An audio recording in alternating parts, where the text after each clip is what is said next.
For latest updates, subscribe to our channel and press the bell icon. So today's topic is very interesting. Uh, Participating government agencies in India's customs clearance. One thing I would like to clear right in the beginning, this subject has to be understood with some basic understanding of policy first. That is critically important.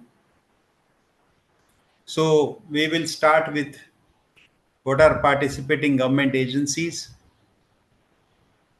some important PGAs, Food Safety and Standards Authority of India, Drug Control, Plant Quarantine, Animal Quarantine, PIS, and SWIFT. Broadly, this is the agenda, and I will try my level best to explain how to look at this subject, how to practically see how it works, and also give you some practical guidelines. And when we talk of guidelines, we'll also talk about where it is facilitation and where it is barrier. So that all we will look into. But again and again, I say this that to understand any subject, you must have conceptual clarity at the beginning. If you do not have conceptual clarity and you only work on procedures, then probably number of points are missed. Therefore, we must have conceptual clarity. Procedural expertise is important, but that is later part. It is something like this that I must learn the language first.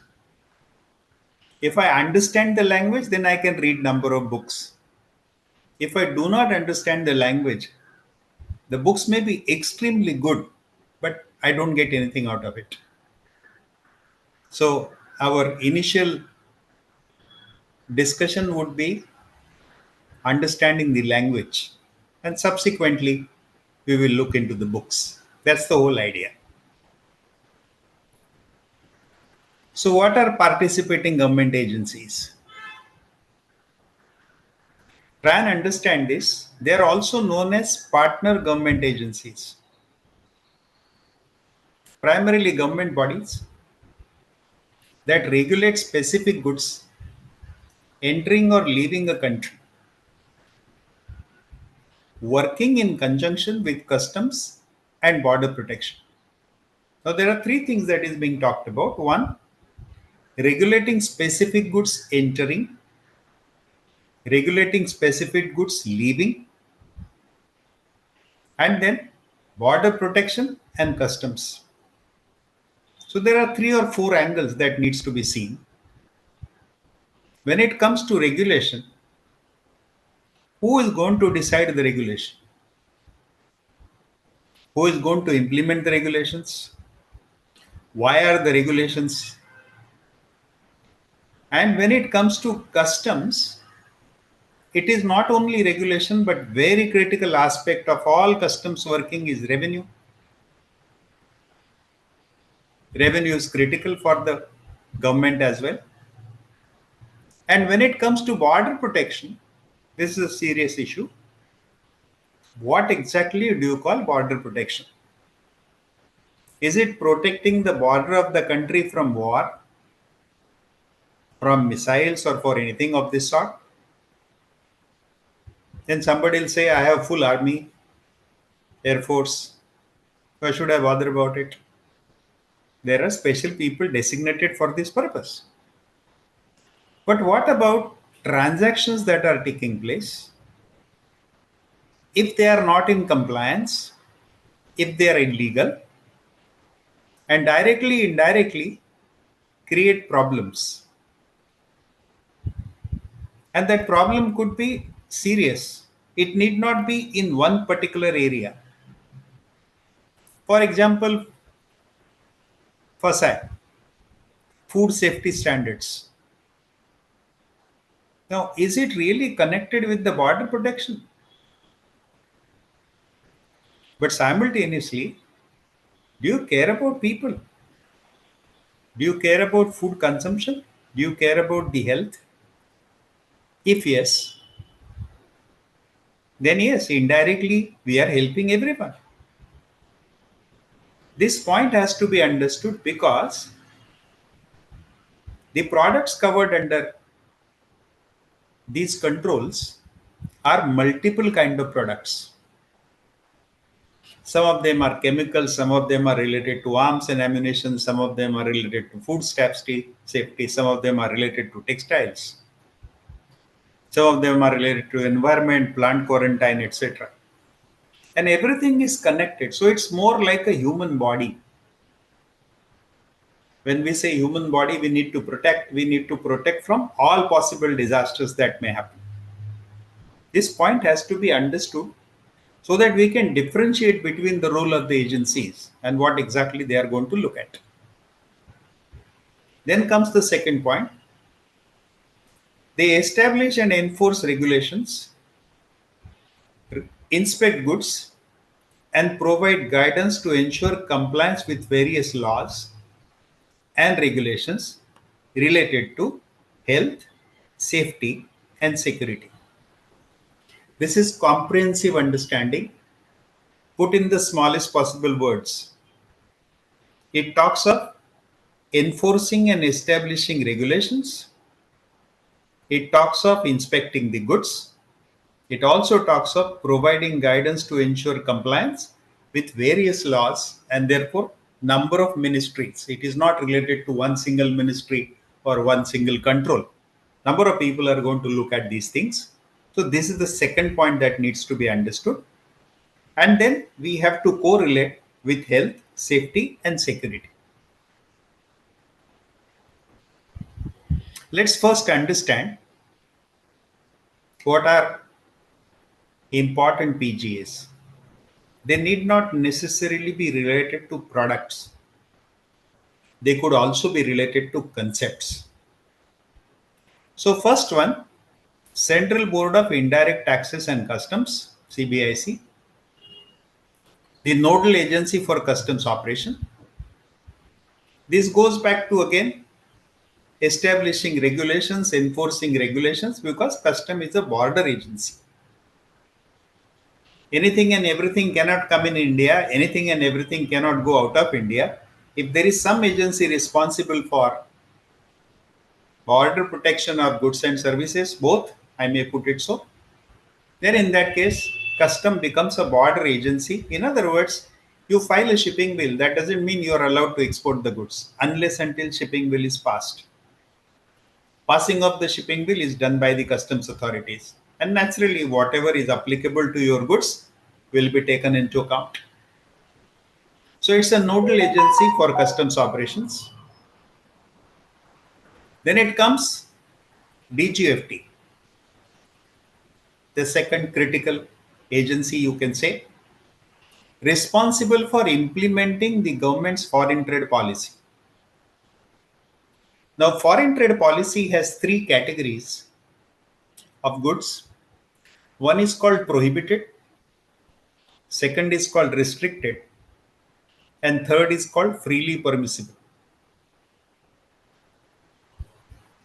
Very recently, I was looking at an article written by Mr. Ajay Srivastav, very learned person and person who really knows the policy in depth. He was additional DGFT. He also participated in negotiations for FTAs. And he was talking about how a scheme like DFIA can be misused by some people by creating a cartel. It's available on LinkedIn GTRI article. Please look at it. It explains in very interesting details how things can. So, what is prohibited should not enter. What is restricted should be compliant with regulations. What is freely permissible subject to minimum regulations. That is how the entry of the goods is governed by the policy. In same way, exit of the goods is also governed by the policy. So we need to understand those specific things as well. Then comes product specific. Food Safety and Standards Authority of India, which regulates food safety standards, critically important. Drug Controller oversees the import of drugs and cosmetics. Trade wise also it is important, otherwise also it is important. Then we have Plant Quarantine Authorities, regulate the import of plant and plant products. Animal Quarantine Authorities control the import of livestock and animal products. Wildlife Crime Control Bureau deals with wildlife products and combating organized wildlife crime. And Bureau of Indian Standards. Now, this is critically important in recent times. Ensures quality, safety, and reliability of goods available in the Indian market, protecting consumers and facilitating trade. Now, this you should read compulsively with the thought process of the government. And the thought process of the government is try to reduce imports. As much as possible, try to reduce imports. And some countries complain about BI standards, that these are trade barriers, entry barriers. But then there are two ways of looking at it. Ensuring quality, safety, and reliability of goods is critically important for all human beings, and therefore standards have to be maintained. If there are loopholes, they need to be corrected. And we need to protect consumers, and we must simultaneously facilitate trade. Why we should do this? Because if you do not facilitate trade, other country will react against you. We have to keep a balance. It's a balance of interdependence. For example, take a product like oil, crude oil or petroleum products, where our imports are more than $200 billion, largest commodity that is imported into India. And almost 82% of our requirements are made by imported petroleum products. If that is the case, we will have to follow the requirements of those countries, because this is something critical for us. We need it for transportation, we need it for as raw material generation, etc., etc. So, on one hand, you have to protect customers, you have to protect consumers, and simultaneously, you also have to facilitate trade. When I look at the import details, I find that both oils, edible oil as well as petroleum products, both are imported into India. We are dependent on them. And there are country connections, like when it comes to palm oil, you are talking of Indonesia, Malaysia. When it comes to sunflower oil, you are talking of Ukraine. And then again, when it comes to corn or other food products, then again, you start looking at that what is my dependence on that particular country. Naturally, we have to make some adjustments in this. And simultaneously, we also have to maintain our national interest. So it's a complex issue. The problem in BIS, if you look at last 2 years, BIS is very active. Number of restrictions are imposed on imports. And the biggest problem is, if one is not aware of this, the consignment clearance gets delayed, and that results into additional cost for the customer. So that is a bigger problem. So first, most importantly, what the policy says. And it is so clever that in 2 paras, every restriction is covered. Para 2.03, it says compliance of imports with domestic laws. Country has to comply. If you want to import a product, it must comply with domestic laws. And what is domestic laws? It's very interesting. Only 2-3 sentences, but very serious implications. Look at the wording. 2.03a. Domestic laws rules, orders, regulations, technical specifications, environmental or safety and health norms applicable to domestically produced goods shall apply. Mutatis mutandis means as it is to imports unless specifically exempted. In other words, the product being imported into India must comply with any regulatory requirement applicable to that product in domestic market. The scope of this para is so large. Are you aware of the domestic laws applicable to the product that you are importing? And if you are a custom house broker or a freight forwarder, are you aware of what domestic laws, rules, orders, regulations apply? You may have 20 different clients in 20 different sectors. Are you really aware of what are the laws applicable to them? So this is generic requirement that is put.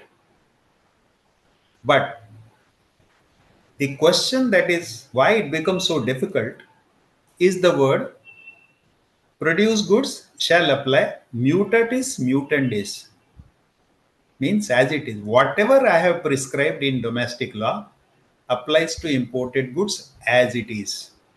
And then three simple words, unless specifically exempted. If a custom officer reads this, he is only going to read the last three words, unless specifically exempted. Now, can you say this product is exempted? Answer is no. Are you an authority? Answer is no. You are a person seeking clearance. He is a person supposed to comply with this. So he is going to say, okay, show me the exemption notification. Show me anything issued by the department which has authority to do this, that this is exempted. If you are capable of showing it to me, no problem. I will allow you clearance. If you cannot show, then sorry, I will not allow clearance, because it doesn't say that it should be allowed XYZ. No, it says unless specifically exempted. Then comes the second para B. However, goods to be utilized, consumed in manufacture of export products may be exempted by DGFT from domestic standard or quality specifications. Again, what is being talked about is very, very interesting. It says goods to be utilized or consumed in the manufacture of export products. Now, what is being consumed in the manufacture of export products? In other words, there should not be consumption in local market. So suppose I say, I produce the goods and exported them. Subsequently, I imported the material. It is by way of replenishment. Sorry, because the wording is goods to be utilized, to be consumed. That means first import, consume. That means no part of that material is sold in domestic market. This point also has to be critically understood. If the product has to be sold in domestic market, it must comply with the domestic standards or quality specifications. And to make it more clear, para C has been introduced, which says the list of ministries, departments whose notifications on mandatory QCOs, quality control orders, that are exempted by the DGFT for goods to be utilized, consumed in manufacture of export products are given in Appendix 2Y of FTP 2023. In simple terms, what it is saying, you have to compulsorily use it. If you look at the details of QCOs, everything relates to advance imports, utilizing in the proper production, no product is allowed to be sold in domestic market, n number of things. And which are the products are listed in Appendix 2Y. So that is also to be taken into account and seen. 2.04. DGFT may specify procedures to be followed by an exporter or importer, or by any licensing or regional authority, or by any other authority for purposes of implementation of the provisions of FTD and R Act, the rules and the orders made thereunder, and the FTP. In other words, DGFT will specify procedures to be followed not only by exporter or importer, but also by licensing or regional authority, that is DGFT New Delhi or regional offices at different places, or by any other authority. Again, this is a very comprehensive kind of a thing. Such procedures or amendments, if any, shall be published by means of a public notice. In other words, you must be aware of what are QCOs. You must be aware of what is Appendix 2Y. You must be aware of which notification, which ministries, which departments are talking about these mandatory quality control orders. And in addition to that, you must keep a track of the public notices. Now again, practically things are difficult at times. I have observed this in BIS. Something is implemented, something is delayed, something is postponed. And then there are problems, what has been imported on what date and how it gets cleared. A number of questions that can arise out of this. But para 2.03 and 2.04 are critically important to understand. You should never forget this.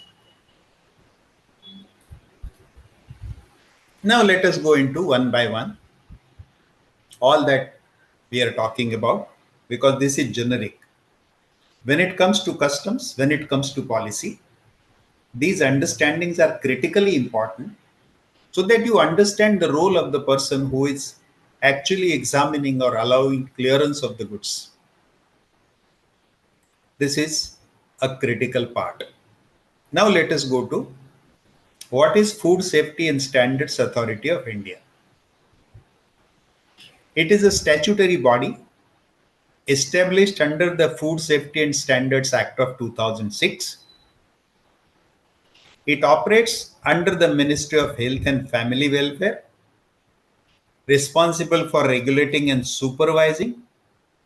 Now understand. Supervising what?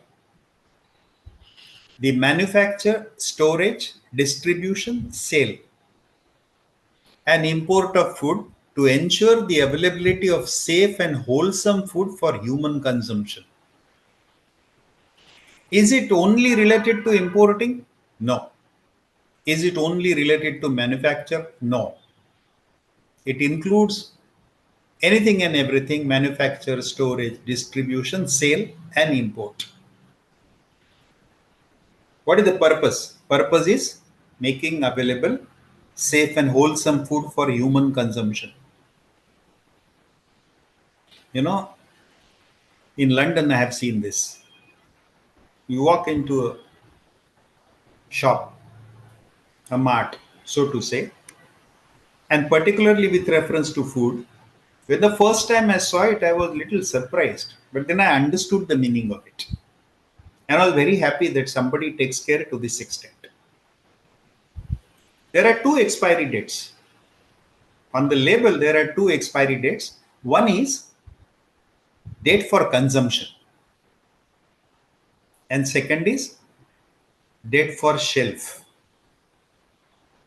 On what day this product will be removed from shelf. Display also has a date. For example, you want to purchase bananas. Now, you know, banana is subject to ripening process. Most of the fruits are subjected to ripening process. So if you pick it up today by 5 o'clock, product displayed there very clearly says you should eat it within 25 hours or 30 hours or 36 hours. But suppose you are buying something. Now, once you bought, I have no control over it. As a seller, I have no control over it. Then it's your choice how to go about it. But what is control on me on display per se? The control on me on display per se is that I will put this product on the shelf only up to this time. If it is not sold by then, I am supposed to remove it and destroy. Because now there is a possibility that it may not remain wholesome, it may not remain safe. Somebody imports a packaged product from abroad, expiry date so and so.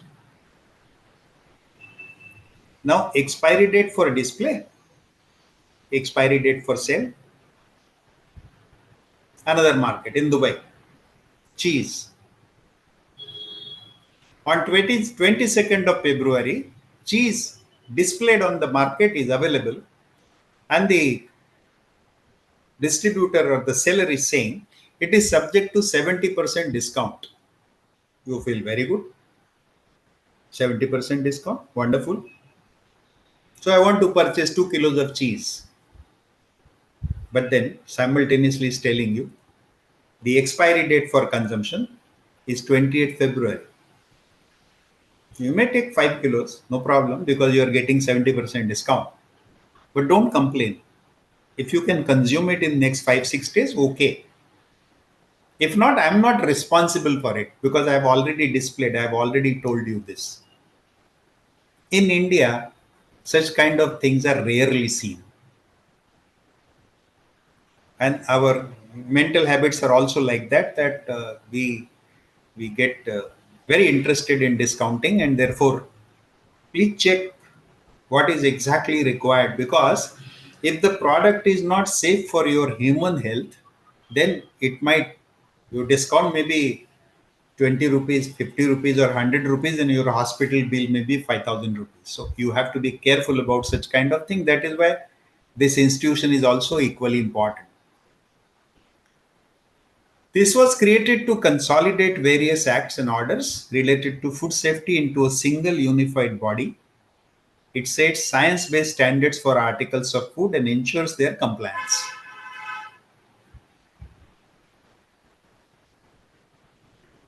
So what is the document submission process?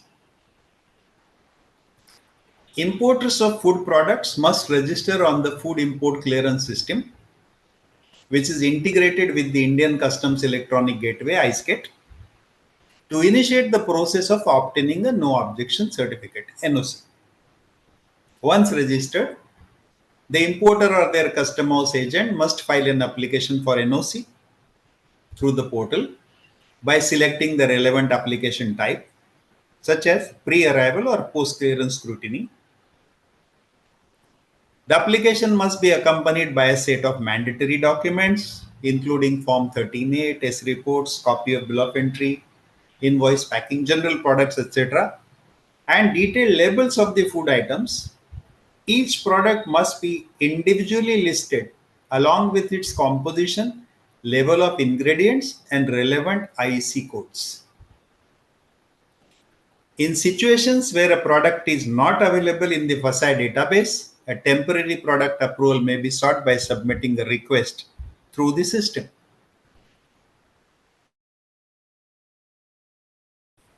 One question I can never reply. I will tell you right now, don't ask me these questions. What is that question which I can't reply? Suppose I file something and because of systemic problem, I don't get any response. Sorry, sir. I'm not the person who is solving systemic problems. I cannot tell you. That is not something which is in my hands. You have to be careful about such things, and you must know these things in advance. And checking database, therefore, is critically important. Scrutiny and clarification. Once the application for NOC is submitted, it is scrutinized by an authorized officer. During this stage, if any discrepancies or deficiencies are noted in the documentation, the officer will raise queries under the security certification section, clarification section.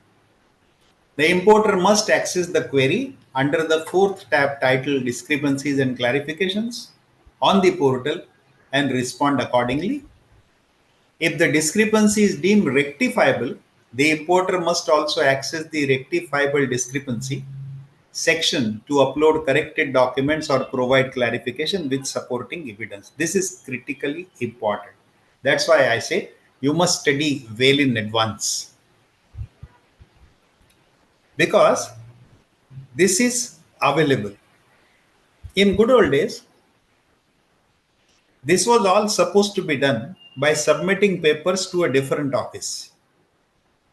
So you file bill of entry in custom, you go to some other office for obtaining NOC, then you get the NOC, and it might take 2 days, 2 days, 3 days, etc. Now they said officer will be given place in the custom house itself. He is supposed to do this. Whole idea is to expedite the process, because anything getting delayed clearance means a number of problems, then a number of costs, also damages, container detention, n number of things that are happening, which should be avoided for, and therefore these clarifications are provided. This process ensures transparency, provides the importer with a fair opportunity to rectify minor documentation errors without delaying the clearance procedure. Again, minor documentation errors.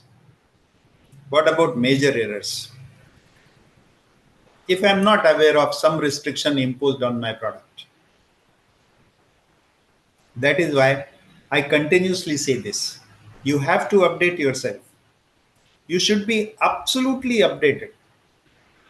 And my suggestion to you for this is every day at 7 o'clock, because most of the amendments that are to be submitted gets implemented by 7 p.m. Spend 10 minutes. Identify the product, look at which are the websites you are supposed to look at. Just spend 10 minutes and check if anything new has been introduced. If it is so, examine the details in 24 hours, max 24 hours. And after 24 hours, create a SOP, standard operating procedure, amend SOPs. If you have mentioned something and some additional requirement has been imposed, put it over there so that next consignment or the current consignment you will not have problems. Unfortunately, this doesn't happen. We wait. We wait somebody else to tell us. No, I believe it's the responsibility of the importer that he must look at these kind of things himself and keep his custom broker properly informed that this is the change, that is what is happening, and this is one additional document if required is to be attached, submitted, etc., etc. But this has to be kept in mind. Rectifiable discrepancies. The section is rectifiable discrepancy section. Visual inspection and sampling procedure. A physical inspection of the imported food consignment is conducted. The importer or their CHA must remain present at the customs area to assist with sampling and verification. Samples are drawn in the presence of the importer and sealed by the authorized officer using the designated seal, with relevant entries made in the inspection report. A photograph of the label is captured and details such as packaging type, condition, and any defects are recorded. A photograph of label. Please look at the current labels, barcodes, etc. has lot of details. We must understand this system as well. This step ensures that the food item meets the food safety and standards, packaging and labeling regulations 2011, and verifies the safety and hygiene standards of the consignment. Packaging and labeling regulations. Why it is so critically important for the food products? Because products are for human consumption. Any kind of packaging for every product doesn't work. It requires a particular packaging. And it's very interesting if you want to see this in local market. You look at the packaging done by Amul for all their milk products. And how Tetra Pak. We learned Tetra Pak because of Amul. Not that we were not aware of Tetra Pak, but the number of Tetra Paks that they have used, or this kind of things that have been And it has become so common that people started understanding what is tetraval. Now, food ingredients. Some food ingredients you require what are the ingredients, what are the calories, is it properly displayed, not displayed. This is something critical. And when you are sure that it meets your standards, it has expiry dates and things like that, you're not worried while consuming it. Otherwise, you are worried. And it's very interesting. When it comes to medicines, we check these things in absolute details. When it comes to these kind of products, we don't check these details so much. But then, yes, be aware of it because you are importing a product which is supposed to maintain the safety and hygiene standards. Permissible corrections for labeling deficiencies. Certain labeling deficiencies to be corrected under controlled conditions. These rectifications can only be carried out within the custom bonded warehouse under the supervision of authorized officer. Only minor corrections are allowed, such as addition of missing symbols, vegetarian or non-vegetarian logo, corrections to spelling errors, font size adjustment, translation of mandatory declarations into English. No masking, overwriting, or concealment of information on the existing label is permitted. Mark these words: no masking, overwriting, or concealment of information of the existing label is permitted. क्या do वो आया है but I do not want to show it उसके ऊपर कुछ sorry not allowed. These rules are in place to prevent any attempt to mislead consumers and to ensure that the imported products comply with Indian food labeling standards. You know, India is big exporter of non-vegetarian products. So maintenance of logos matter a lot. Forms 3 and 13A. Form 3 is an official no objection certificate issued by the FSI. Once the consignment is inspected, found to be conforming with the applicable food safety. It allows the custom authorities to release the goods. In contrast, Form 13A is used by the importer to submit a self-declaration when requesting the provisional NOC for pre-packaged food items. This is applicable when final lab results are awaited and the importer undertakes not to release the goods into the market until the final NOC is issued. This also you should know.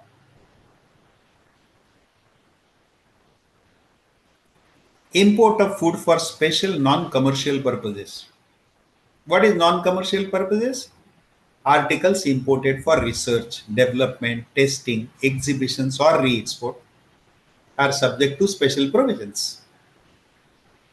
In such cases, the importer must submit Form 9 or Form 11 as a declaration that the imported food will not be sold in the domestic market.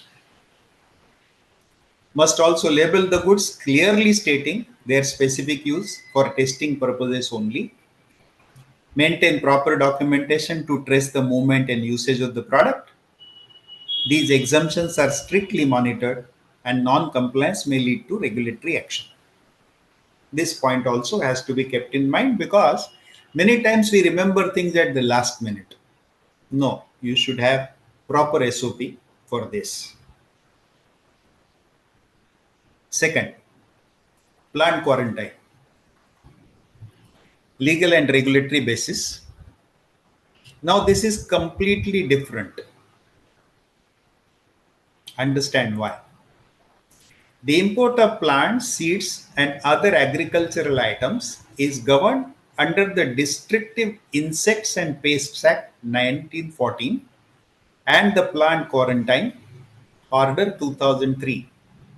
These regulations are intended to prevent the introduction or spread of harmful pests and diseases into India. Plants, we call them living beings. Plant is alive. And you can see that a plant bears flowers or fruits or something. Seeds ultimately result into conversion into a treat and then results into multiple products that are grown. They should not be subjected to destructive insects and pests. Very clear? Because these are creating diseases, spread of harmful pests and diseases. And now you can see this on television also. They actually show you the products, how the leaves are eaten or pests have impacted, and therefore the whole agricultural crop is completely destroyed. This is one of the major issues that are being discussed with US. Modified food, modified seeds. We have very strong objections to such kind of thing. So this is one of the discussions that are going on, particularly with reference to reciprocal tariffs. So this will be, even if something has to be allowed, some provisions will be made under this, and that has to be looked into. The law empowers the central government to prohibit or restrict the import of any article that may pose a threat to agriculture in India. This is one of the most important aspects in all government thinking of signing of FTAs. Remember this critically well, because ours is the agricultural country, and I'm very sorry to tell you something. Today's report in Mumbai on television, because of the excessive rains that have happened, how much Mr. Fadnvis was saying, how much area is impacted because of excessive rains. You'll not believe if I tell you. He said something like 10 to 12 lakh hectares. 10 to 12 lakh hectares. It's a huge area. And you can imagine that if there is no agriculture happening, if you are not able to track any kind of yield, the damages to the agricultural sector, what is the impact on the cost subsequently? And if it is so, we will have to import goods. You cannot continue without food. Rest everything you can manage. Food you cannot. You need food. So remember, if the situation, this flood-like situation continues towards up to the end, and if the crops are damaged, then probably more imports will come into. That may be the need of the people. And then there is one more problem. Almost to 80 crore people we give free ration. What if something goes wrong? So there would be specified inspections, disinfection, destruction procedures for non-compliant goods that has to be checked and seen. Importers of agricultural products such as soil, timber, plant products, seeds, and live organisms must obtain an import permit from Plant Quarantine Authority. A phytosanitary certificate issued by exporting country must also accompany the goods. This is critical because of the living nature. Upon arrival in India, the consignment undergoes inspection at the port of entry to check the pests, diseases, and compliance with Indian biosecurity standards. The conditions for import may vary depending on the origin, species, and intended use of the items. The product generated in a soil which is in Western Europe or in Latin America, and the product generated in a soil, let's say in Bangladesh. In Bangladesh, environmental standards will match with India. Europe, environmental standards may not match with India. South America, environmental standards may not match with India. Therefore, we have to look at what are these biosecurity standards and whether we comply with that or not. Items exempt from plant quarantine clearance. Certain low risk process items of plant origin are exempt. These includes roasted coffee, asafoetida extract, dried herbs packed in consumer ready packaging, and inactivated yeast blended with sugar. These exemptions apply only if the products are not meant for sowing, planting, or propagation, and if they meet the specified packaging and treating requirements set forth under the PQ order. So these are specific exemptions. Grant of relaxation. Under exceptional circumstances, an importer may apply for relaxation under Chapter 4, Clause 14. The application must be made in the prescribed format, detailing the reason for non-compliance, along with relevant documents, lab reports, phytosanitary certificates. The request is reviewed by PQ authorities who may grant conditional clearance if the risk is assessed as minimal with appropriate risk mitigation justifications. So these are specific things. If you have merits, this can be considered. List of commodities not requiring plant quarantine. This order contains a list of commodities that are exempt from plant quarantine clearances. These include processed food items, chemically treated timber, roasted coffee, dried vegetables, vacuum packed items, plant based products that pose no phytosanitary risk. If you look at these products, you will understand that when a product, what happens when processing takes place? Try and understand with simple example. What is the difference between potato and potato chips? What is the difference between banana and banana chips? Banana chips always will have a longer life compared to normal banana. Potato chips will have a longer life compared to normal potato. Process increases the life. Roasted coffee. Roasted. Processing is done. Dried vegetables. Water is removed. So whatever can disturb the quality of the product, if it is controlled by a process, that is why this list has been made.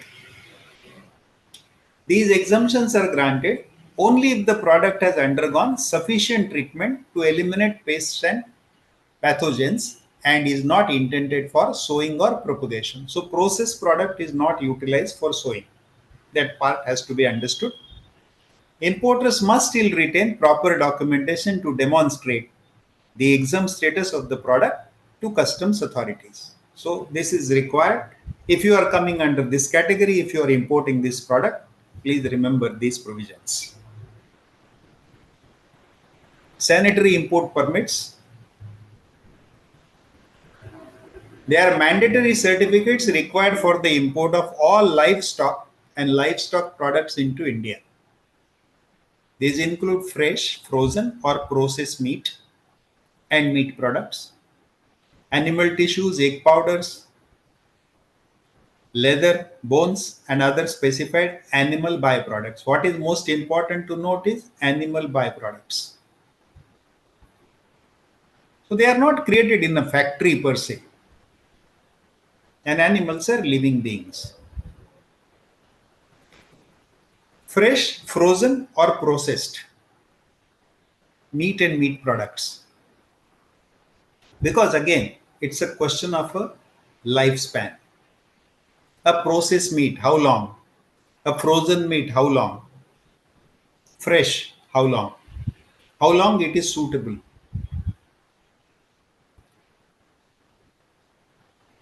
Egg powders. Can you use the egg powder for 3 years? It may lose its characteristic. So every product has to look into this. The SIP is issued by Department of Animal Husbandry, Dairying and Fisheries under the Livestock Importation Act and is valid for 6 months with the provision of renewal. It is not a license but a certificate confirming that the imported product is safe and complies with Indian animal health regulations. This has to be kept in mind. SIP system ensures that all such products are assessed for health and safety risk prior to customs clearance and import. Documents required for sanitary import permits, a list of documents. Literature describing the ingredients of the product, process chart, catalog of the items, chemical and microbiological analysis reports, certificate of analysis, description of the end use of the product, critically important. Failure to provide complete documentation may result in rejection of SIP application. If you study these kind of things in small matters, now I am talking about people who are custom house agents, CHAs as we call them. If you create this ready and the clients you are serving identify what exactly requires, give him this as a ready material. That is value added service. And that will force him to study certain things, which is critically important and good. So this should be kept in mind. Animal quarantine and certification services must pass through animal quarantine and certification services clearance. These officers inspect the consignment, collect sealed samples for testing if necessary. Items falling under no testing category, no custom sample is collected. AQCS application ensures that imported products are disease free, suitable for entry into Indian territory as per the regulatory framework. Import of pet animals and diplomatic consignments. Import of pets such as cats and dogs must be accompanied by a vanitary health certificate. This certificate must confirm animal is free from clinical signs of disease and has received the required vaccinations. Diplomatic consignments containing meat, cheese, or other livestock products must also undergo regular quarantine.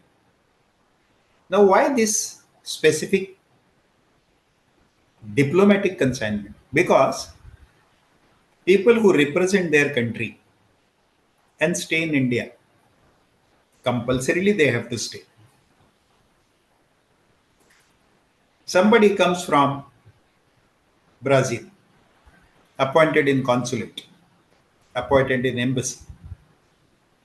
embassy of Brazil in India.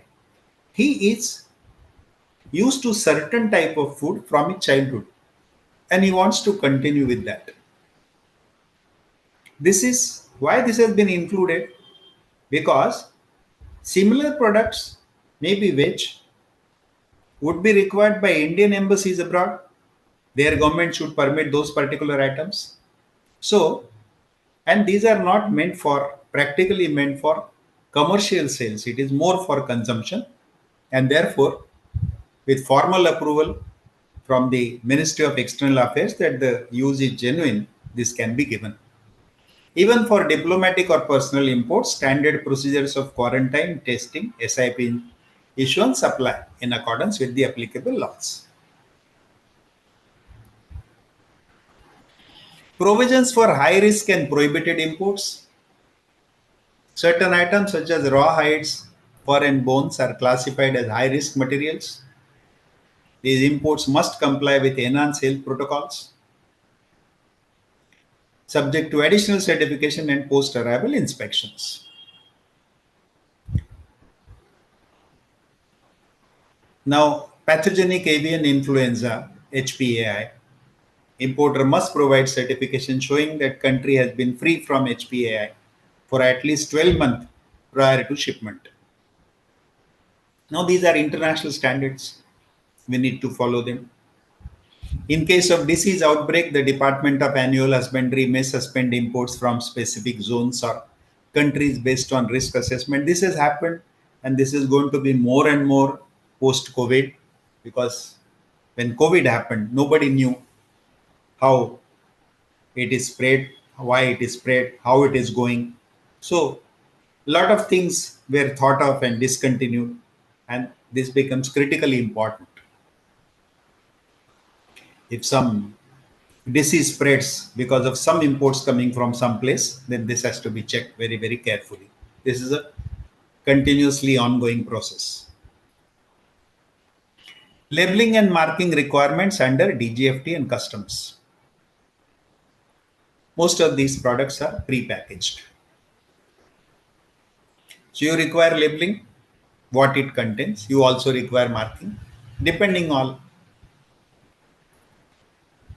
As per the DGFT and custom instructions, all prepackaged commodities imported into India are required to comply with Standards of Weights and Measures Packaged Commodities Rules 1977.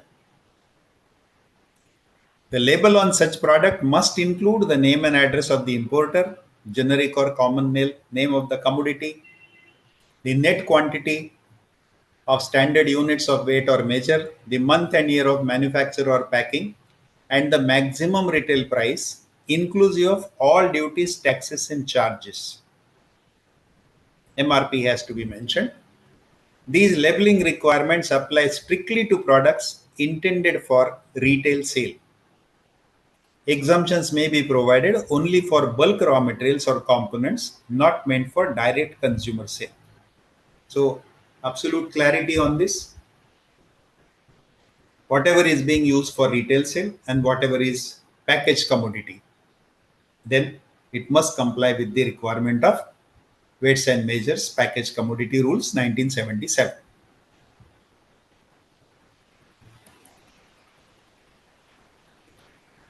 Drugs and Cosmetics Act 1940. The Act governs import, manufacture, distribution, and sale of drugs and cosmetics in India. Both are important. Drugs licenses are mandatory. Authorities involved: Central Drug Standard Control Organization and state drug licensing authorities. Different category of licenses: manufacturing, wholesale, retail, multi-drug, loan license. Stringent documentation and regulatory compliances required to obtain and maintain these licenses. There is track and trace system also in pharmaceuticals.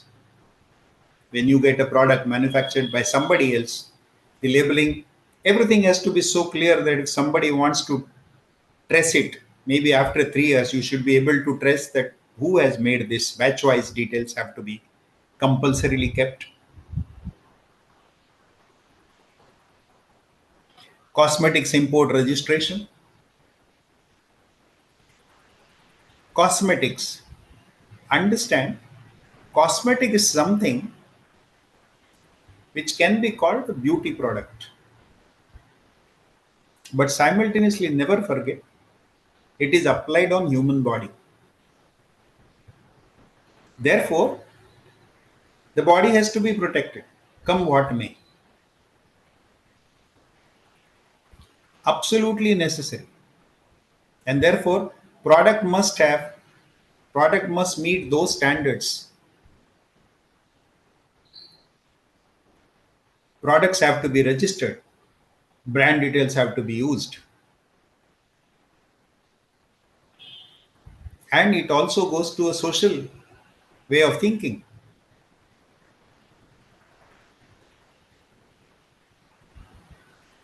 You remember the discussion that took place on one of the product called Fair and Lovely? And some people complain, fair. If you're talking of fair skin, those who do not have fair skin, those who have black skin or brown skin, can they be eliminated? Can't they be called lovely people? And there was a lot of discussion on this, lot of talks on this. Ultimately, the company has to change the branding of that particular product. Cream. That's interesting. It goes with psychology also. In India, fair is something great. We believe fairness. Now, can you promise somebody, let's say a girl from Ethiopia, that you use this face cream, within 7 days you'll start looking like a British girl? Absolutely white skin. Is it possible? It's not possible. People still use? Yes. Why? Because I feel कि ठीक है यार, skin का colour बदलेगा तो नहीं, but थोड़ा तो फर्क पड़ेगा ना. That's a psychological belief. Will it really change? Will it not really change? Will you feel good? Will you not good feel good? That all depends on what is your own psychology of looking at things. If I'm happy with natural things, I'm happy with natural things. I do not want. But there are people I see nowadays, I see it in a very, very large, and I don't do that, so I can officially talk about it. A lot of people dye their hair, and then once it becomes habit, then you don't feel like, and then you continue. You'll have to continue compulsively because if you don't dye, you look old. The number of men, number of hair, and suddenly they start looking white, and then you say, अरे यार ये क्या हो रहा, मेरी उम्र नहीं लेकिन दिखती उम्र, मैं उम्र दिखाना नहीं चाहता. I'll continue with dyeing, and then advertisement comes along with that. Our regular thing like this. ओ कौन सी है अभी रिसेंट एड गोदरेज की चल रही है, भाई इंटरेस्टिंग वन के 15 रुपए का कुछ हो पैकेज जिसमें आपके सारे सफेद बाल काले हो जाएंगे etcetera etcetera in 5 minutes 7 minutes. Cosmetics has two kinds of appeals, which is related to beauty as well, which is related to body as well. Therefore, these things have to be seen carefully well. So each product variant to be separately registered, fees are to be paid. Changes in registered products require re-registration. Brand details have to be given. Are you authorized to? If you are a wholesaler, are you authorized to? If you are a distributor, are you authorized to do that? Cosmetic imports are governed by NTB 9 provisions of the Customs Manual. Compulsory registration under Rule 129A. Manufacturers must provide information including formulation, labeling, testing protocols, endorsement certificates. Import is restricted unless the cosmetic is registered. Re-registration of brand specific, pack size specific, batch wise certified. All these are compulsory compliances. Import procedure for drugs and cosmetics in India, their approvals. Application needs to be submitted to the licensing authority under Form 40, either by manufacturer himself who has a valid wholesale license for the sale and distribution of drugs, or any other authorized agent living in India who either has a valid license for the manufacture and sale of a drug or who has a valid wholesale license for the sale and distribution of these drugs. Details are to be mentioned. Name of the drug shall be captured, the brand name, different pack size, etc., etc., registration fees, the procedures. So you have to look at these procedures. I've just listed them. Fee structure, what payment is supposed to be made for manufacturing. These are all specified and kept in.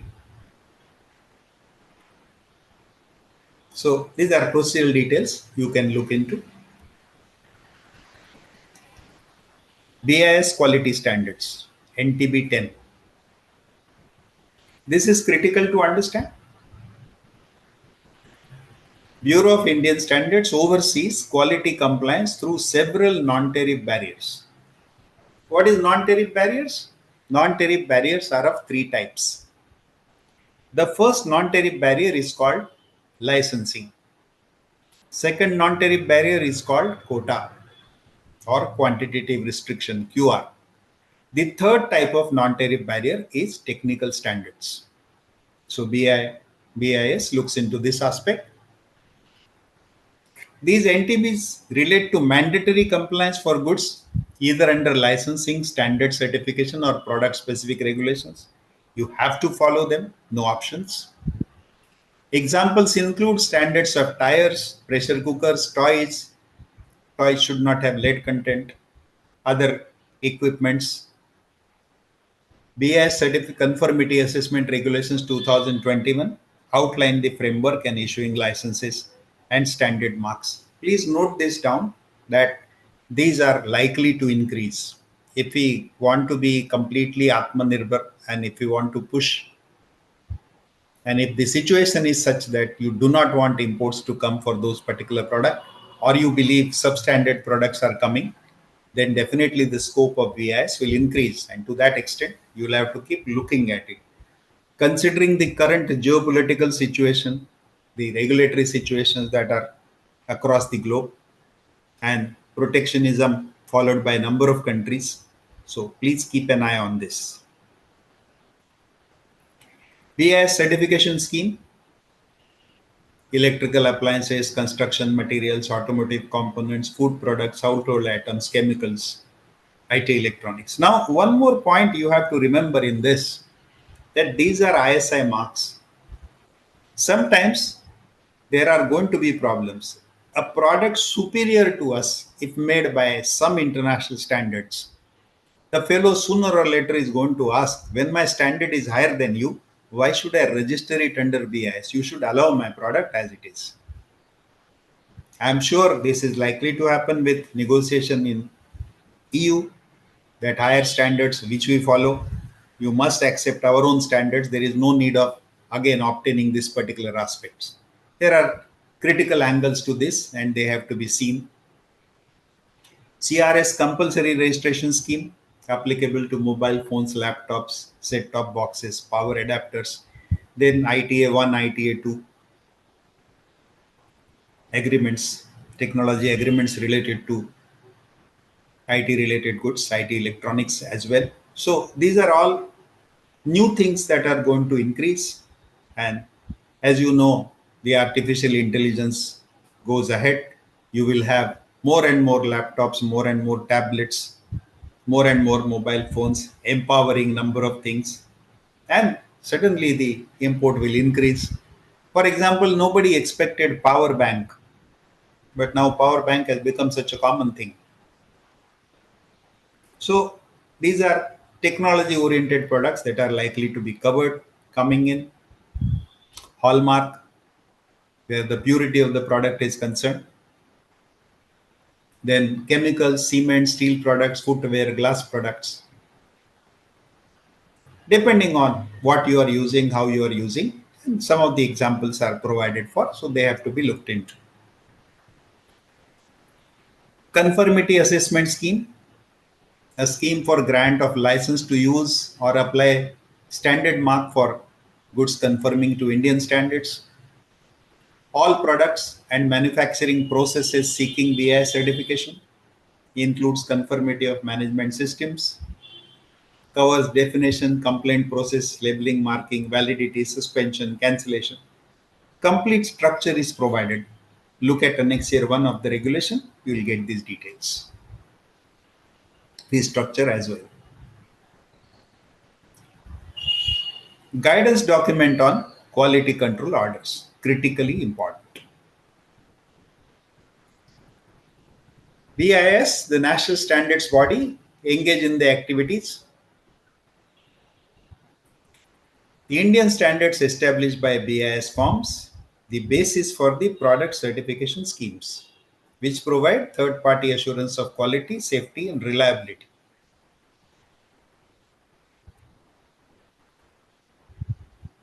Voluntary scheme is voluntary in nature. Number of products compliance to Indian standard is made compulsory. In public interest, we have discussed all that. Protection of human, animal, plant, prevention of unfair trade practices, and national security. When it comes to export, now we have created a separate chapter in FTP, SCOMET items. SCOMET items are compulsory under export licensing after thorough checking that is granted. Central government directs mandatory use of standard marks. So that has to be seen.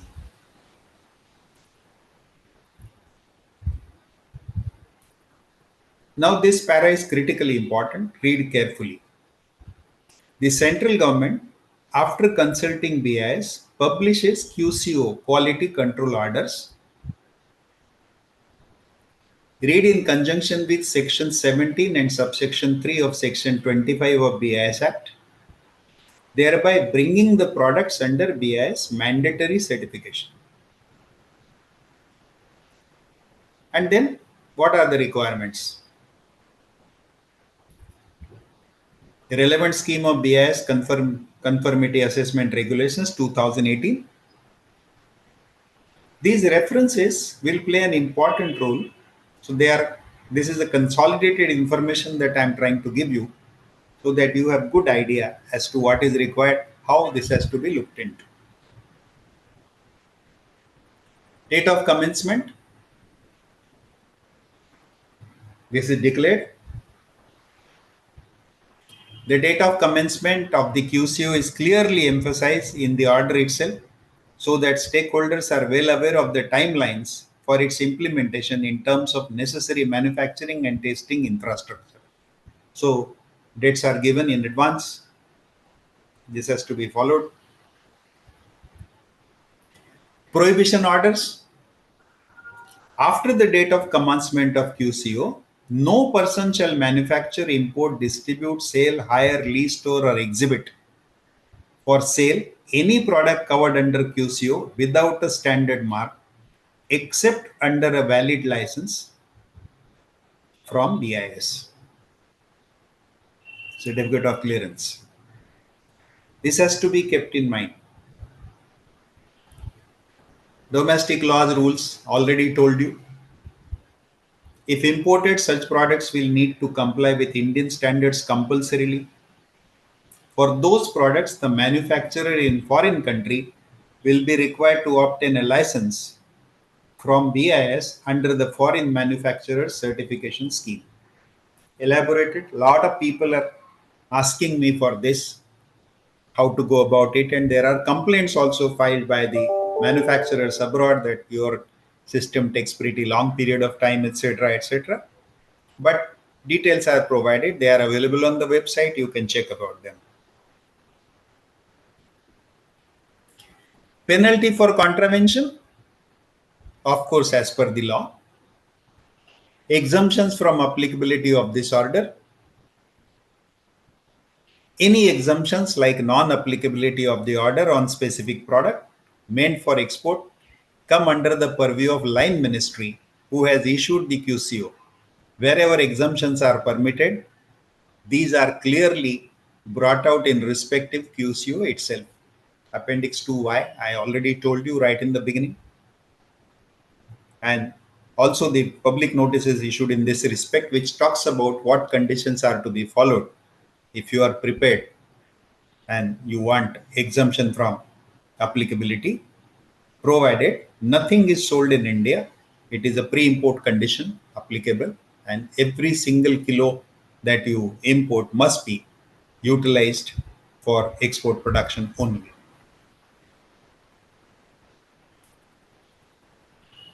If you are importing goods for export production after a duty under a duty exemption scheme, you can claim advance authorization, and the notification in this respect is issued on 7th March 2024. Please read this. Notification 69/2023, 7th March 2024. That is something you are supposed to look into carefully well.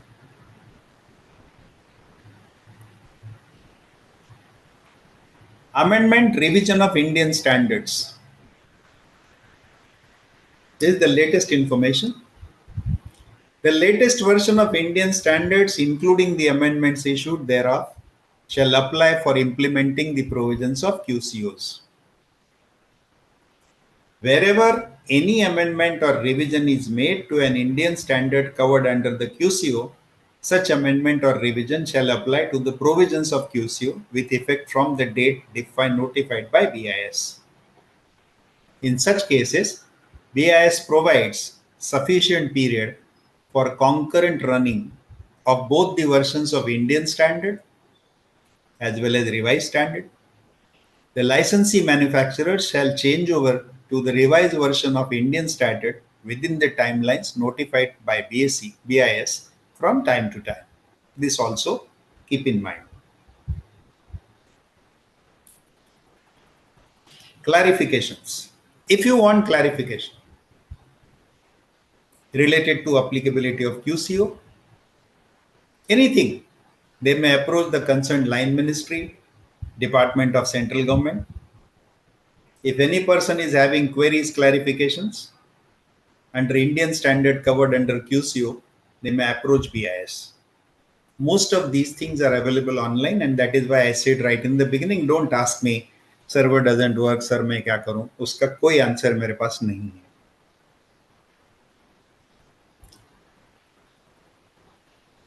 For the purpose of facilitating the central government in issuance of QCOs, BIS regulatory interacts with line ministries, departments, and provide technical inputs. My request to you, if you feel certain things have to be provided to the government, approach the right department, make the right things. Why I am saying this? Very recently, I have come across that government is asking information. What happens when government asks information? This has been my experience, and my experience is not small. It is roughly working experience. If you put through this is 51 year, and as a consultant, if you ask me, I have been in the market from 1981, pretty long. I have made some representations to government, also prepared some reports for them. What is my observation? I'll tell you, and that's very critical. It's happening today also. We always concentrate while making any kind of suggestion to the government. The concentration is always in the form of incentive. आप ऐसा करो, RODT पे का rate बढ़ा दो या drawback का rate बढ़ा दो या और कोई कंसेशन दे दो. Everything directly connected to money. My request to you, look at technologically what can you amend. Look at how do you bring ease of doing business. How do you bring clarification, satisfaction, minimum number of NOCs. All these things you have to study well. And look at this conformity assessment, product certification, products under compulsory certification. Can you bring some changes because of the technological development that has taken place at your end and regulatory compliances can be reduced? If that is the case, you should look at it. The future is not so much for the purpose of incentivization.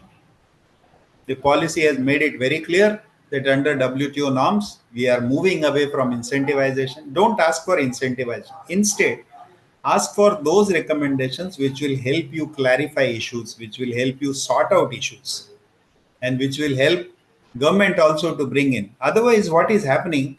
Number of things are getting introduced. Every day I see something or the other being introduced, and people are not even aware of it.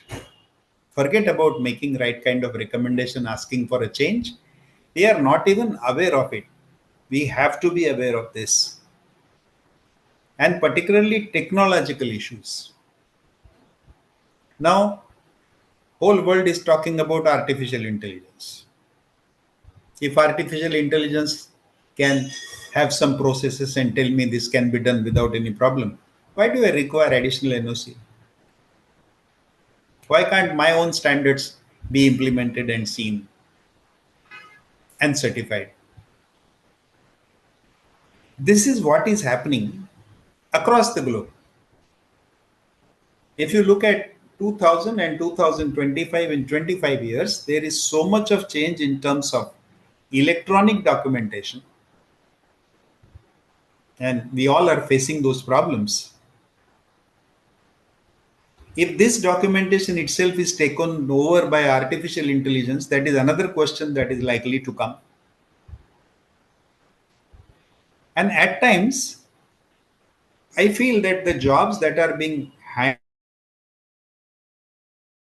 handled by a person may be handled by technology itself.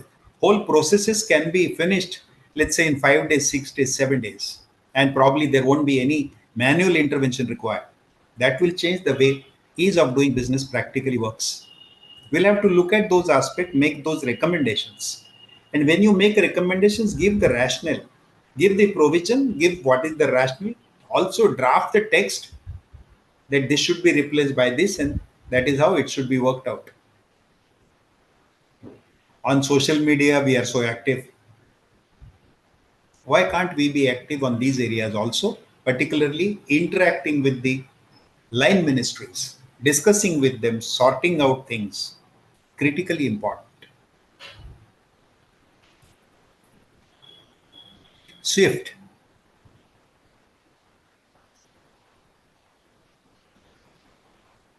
Part of ease of doing business, the Central Board of Excise and Customs, Government of India has taken up implementation of the single window project to facilitate trading across borders in India.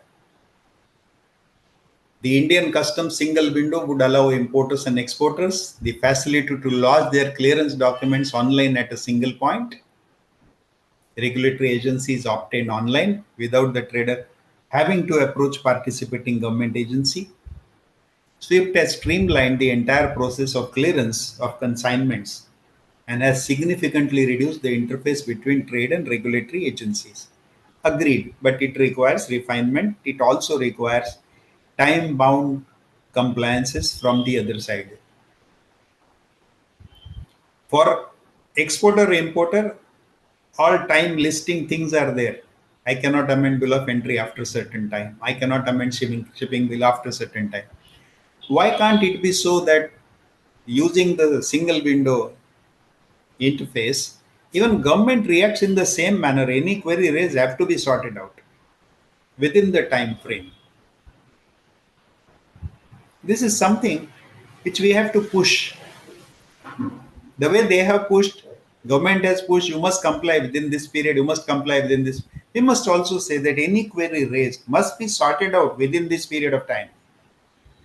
That is critically important. So, going forward, please take care of this. Integrated declaration. Traders will submit integrated import and export declarations that will contain clearance related information. Separate forms declarations have been dispensed with. This is all done. The question is, when new problems arise, only this will not work. We'll have to devise a system where after filing the data, after filing the declarations, the process should be automated.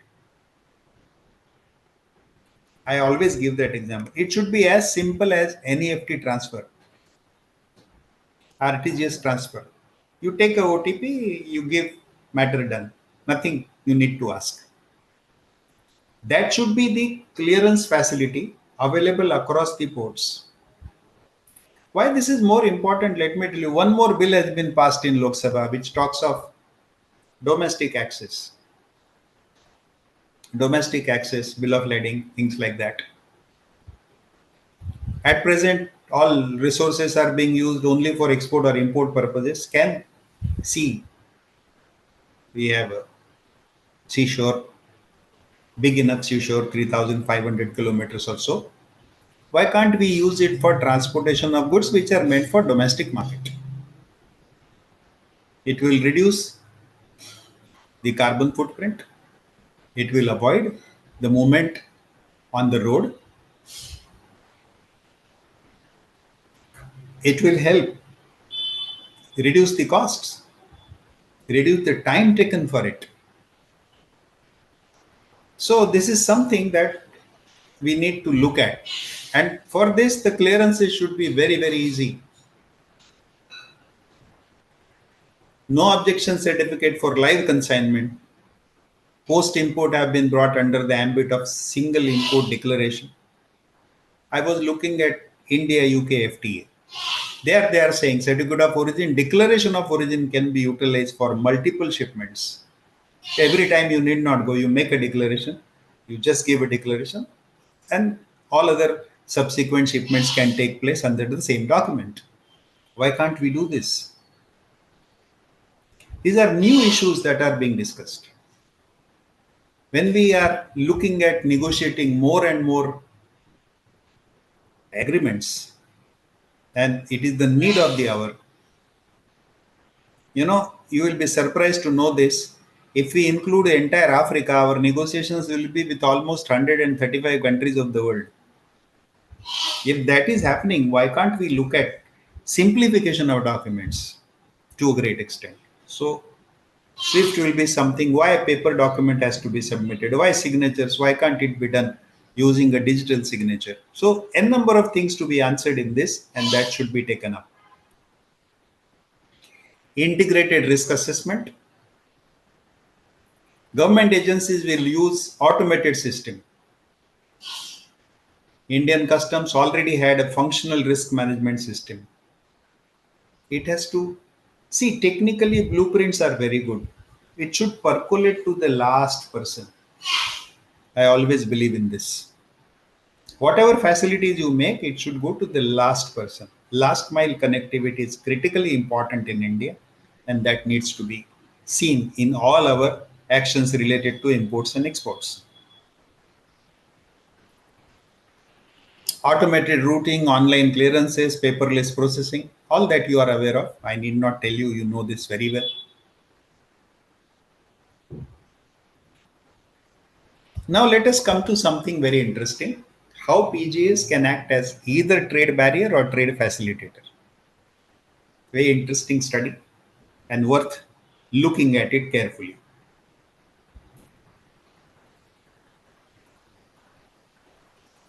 Where it helps and where it creates a barrier. So, Food Safety and Standards Authority of India. What is the facilitation aspect? Ensures import of safe and hygienic food products, publishes clear guidelines and updated list of permitted ingredients, enables faster clearance through pre-registered product approval. These are enablers. What is the barrier? Delays due to complex product approval processes and sampling requirements. Rejection of consignment based on labeling or ingredient issues not aligned with codex.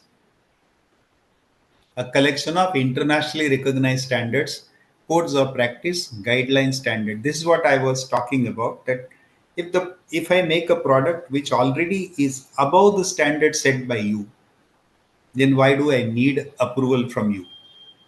Higher standards should be accepted by any country which has lower standards. So this is something has to be taken up seriously. Lack of harmonization with global food regulations. This needs to be corrected. Part of it, industry has to push, part of it, government has to take care. It has to be a joint effort to sort this. Central drugs regulates the import of drugs, cosmetic, medical devices, provides an online platform for licensing and faster approvals. Again, lack of global alignment with definitions and approval categories, particularly medical devices.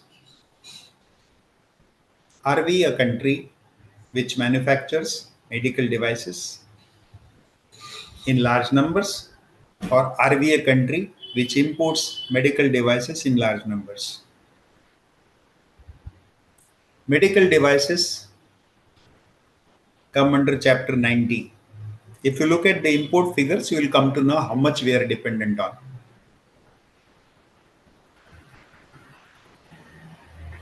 And what is happening? Long timelines for registration and mandatory local testing, even for globally approved products. Now, this is something this cannot be kept away.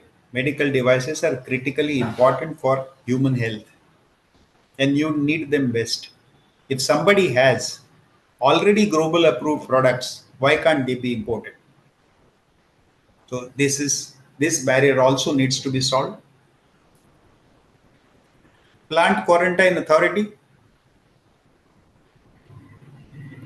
prevents the import of waste or diseases harmful to Indian agriculture, ensure compliance.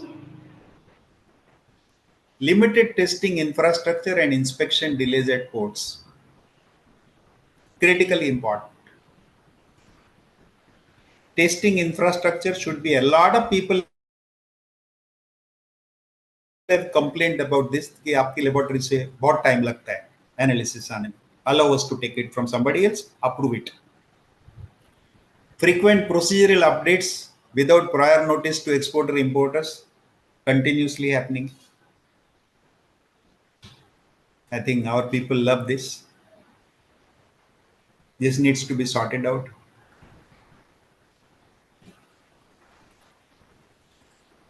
It always has good side and bad side both.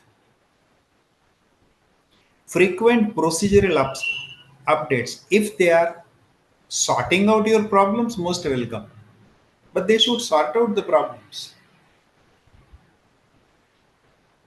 I've seen this in almost all departments.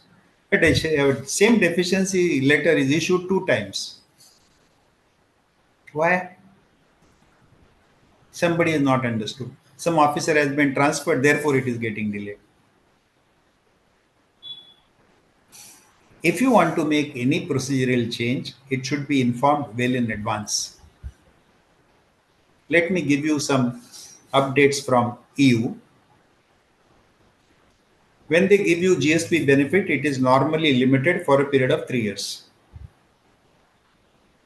But the information is passed on to you almost 1 year in advance. Anything new that is to be introduced. I want to charge carbon taxes. The information of charging carbon taxes applicable from 1st January 2026 is available on the website of EU on 1st January 2025. So you have a time for preparation for 1 year. Same way, we have to look at these kind of things. And if it is compulsory, it needs to be done, then make sure that you give prior notice to the exporter. Absolutely important. Because these are critical issues. It impacts the agriculture. Animal quarantine ensures biosafety by inspecting livestock, animal products for disease control. What is the trade barrier? Lack of digital systems and harmonized procedures. I also feel this. There are n number of products in our HS system which are covered under the category others. And government has taken one initiative, I remember. They said that if you have import of more than 100 crores per annum, and if you have merits to classify that item separately, please submit the document so we can examine. But I don't think that such documents have been submitted. Product continues to be under the category of others. So harmonizing procedures, put it into a digital system is critically important. Why? Because manual clearance, limited ports of entry, inconsistent applications of standards.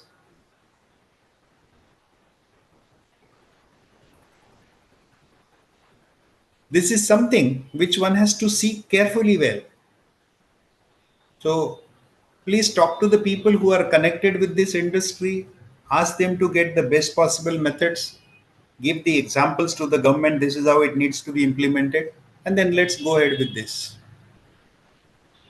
I was looking at one of the information from China that they are thinking of running maglev kind of a train, which will not run on rails, but some magnetic force will be utilized.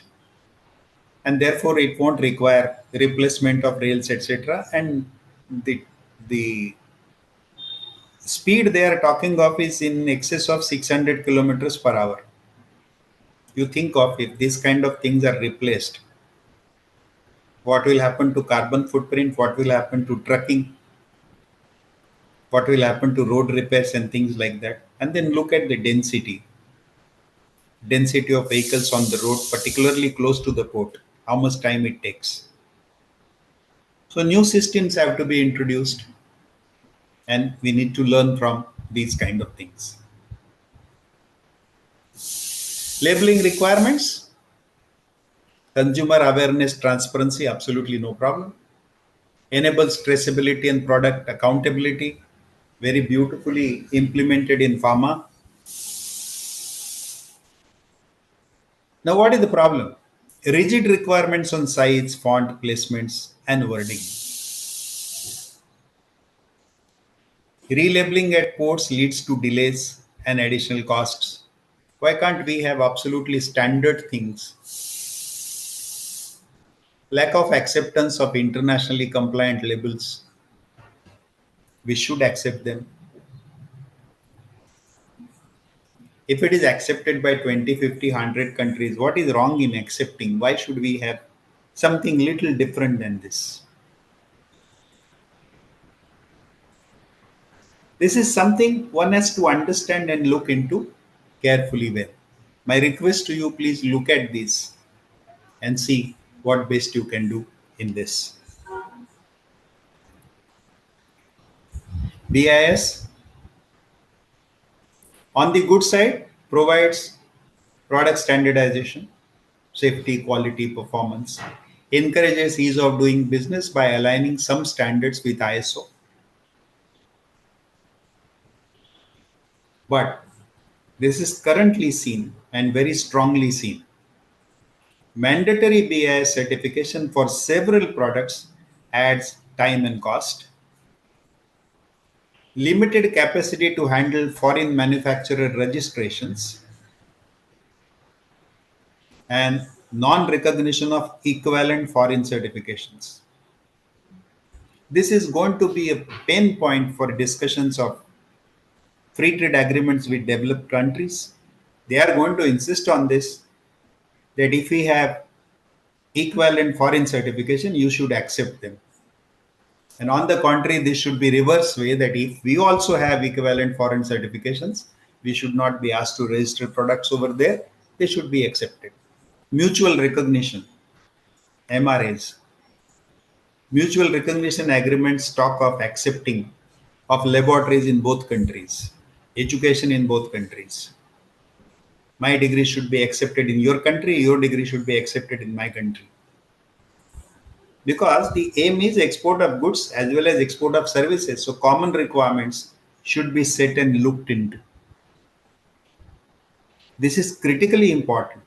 Non-recognition of equivalent foreign certifications should be carefully seen, acted upon, and we should create a common system that, okay, we have these standards, you have these standards, use technology, compare them. If they are okay, accept each other. There is no need of separate certification from your angle or from my angle. That will help us increase our exports. And we have to critically expand our export base. That is something, because otherwise the reciprocal tariffs, etc., are going to, we need to move into number of other countries. We should not concentrate on few countries, and we should increase our percentage from 1.7, 1.8 to at least 3%.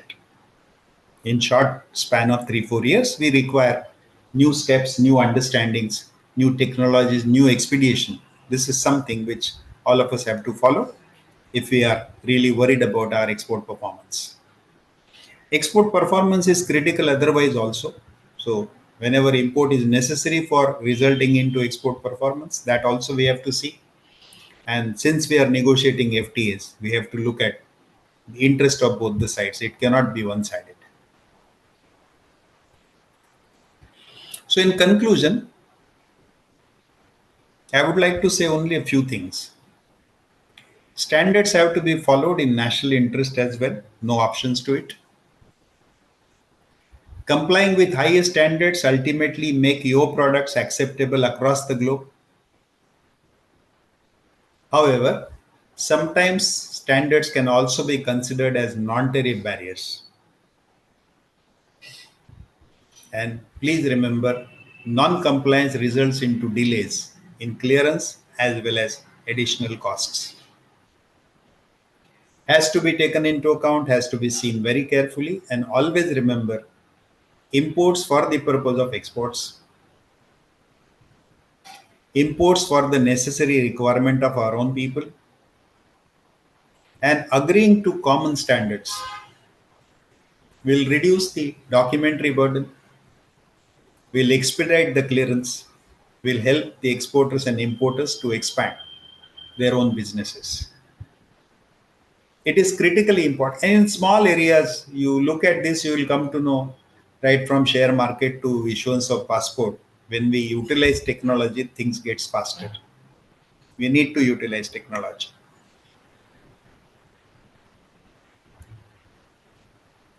I am thankful to JBS Academy for giving me this opportunity to talk to you.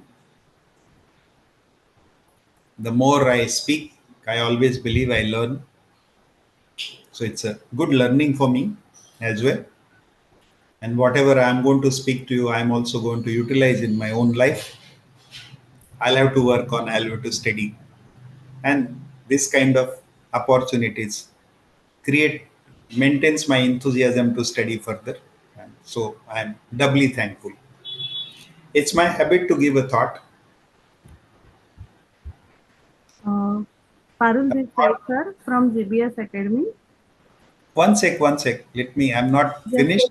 I'll okay. just, yeah. So thought is a disciplined mind brings happiness.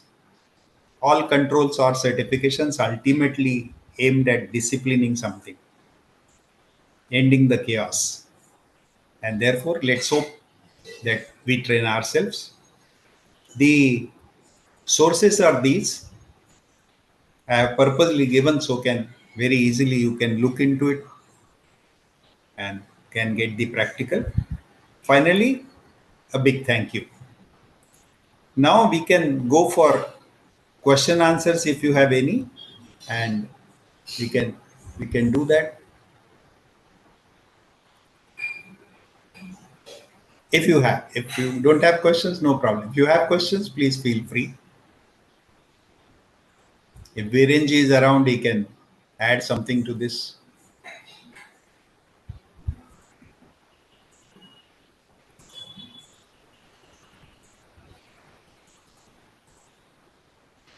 Hello. Yeah, Yeah, hi, sir. This is Vishal here. yeah. Uh, we have a CHA firm. Huh. Yeah. While going through all your things, sir, there was a question arrive in my mind regarding a BIS compliance. Hmm. Yeah. So there was a point of automotive items where you mention as helmets and tires, and Hmm. there were batteries. Hmm. So, if we have a type approval and we are getting the vehicles under the condition of CKD, SKD, or CBO, Hmm. then there is a BIS compulsory requirement for it, or you If can the, get it under these conditions no, if it is within a type CKD, approval. if it is CKD, approval is necessary. But type approval is there.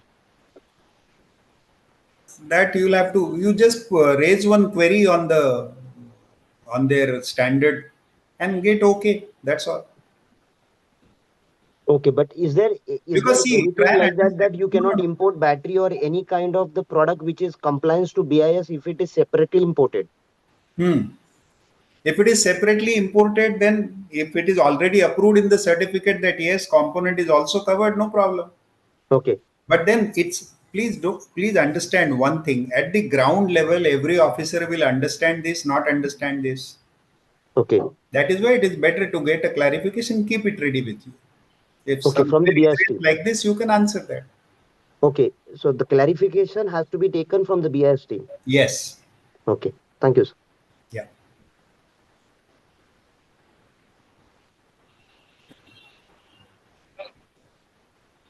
Yeah, good evening, sir. This is Vikas from Narendra Forwarders Kandla. Okay. Sir, ours was a question like for this Ministry of Steel itself. Hmm. Recently, there was an order on 8th August 2025, Hmm. as per which we understood that few names given in the list, 202 names given in the list, they Hmm. were exempted from mandatory adherence of requirement of QCO. Yeah. So just wanted your guidance, like with the names given in the list, whether like they require QCO, this NOC from SIMS or no, whether they can It import won't without NOC. require. Na. See, there are a number of issues involved in it. Are they part of the product? They are Are no, they ingredients? these are steel pipes which are used in the generator of the factory. If it is exempted from QCO, there is no question. No, that's what we want to understand whether this No, just order says, what the notice says. What is the wording of the notice? so it says in pursuance to the para 2 of the order number so and so dated Hmm. 11/7, number of BIS licenses Hmm. have been exempted in the SIMS portal from the mandatory adherence requirement of input steel for the final product supplied by integrated steel plants so far. Correct. So if the goods are if they are used as components or as products, raw materials, anything from coming from integrated plants, then it won't be applicable. Okay, then BS won't be applicable. Yeah. So for that we have to take NOC, or we can just file the bill of entry without. So you can just file complying with saying upload this document that as per this, it is not applicable to us. Right, sir. Okay, sir. Thank you Yeah. very much. Yeah.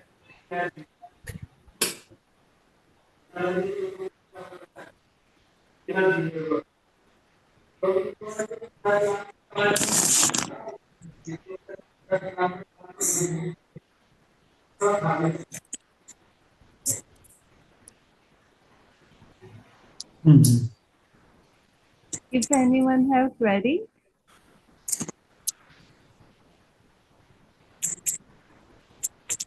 So can I ask a question? Yeah. So today in the session you mentioned that to study after 7 p.m. all the latest updates and everything. So Yes. my question is, there are so many PGAs and each have their own websites and everything. So how does as a CHA, how do I keep track of all the PGA's updates? Is there any one place where these updates are mentioned or something like that? There is one person who can do this. His name is Academy of Business Sciences, Mr. Arun Goyal from Delhi. All right. They can send you these details every evening. All the changes that have taken place in different. Again, you have to classify what you are actually working on. But consolidated details they send. All right. Just go for Arun Goyal and check. I'll Even do if that, you go sir. on Google, you will check it. No problem. All right, sir. Daily changes. They have some subscription. They can do that. And they are Yes. also supporting Ministry of Finance. So my observation has been that their quality standards are very high. All right. Thank you, sir. Yeah. Sir, there is one more question. Hmm. Myself, Vishal, Hmm. need to get a proper guidance from you. It is Hmm. related to CDSO. Hmm. And I have noticed that when my importers are importing the product which has been used into multiple industries, and when they say that this has not been particularly used into pharma or cosmetic industry, then there Hmm. is a dual NOC required for it. So how we Hmm. can address that, whether it requires or it not requires, and the time frame is taken at the longer time to get the dual NOC? The problem is that if the product is of dual use, if it is Yeah. used in more than one product, this problem will continue. Okay. Can't help. So there is no way to be addressed whether No, it you can requires or not. address this generically and ask them that you give us some solution. Okay. Yeah. The importer has to give Create us. some solution for this. Okay, so who has to give the solution for it? The agency which has implemented this. CDSO. Yeah. Make a Okay, request to them with some concrete examples. okay. Yeah. No issues. Thank you, sir. Yeah. For detailed learning of all logistics subjects, visit www.logiveda.com.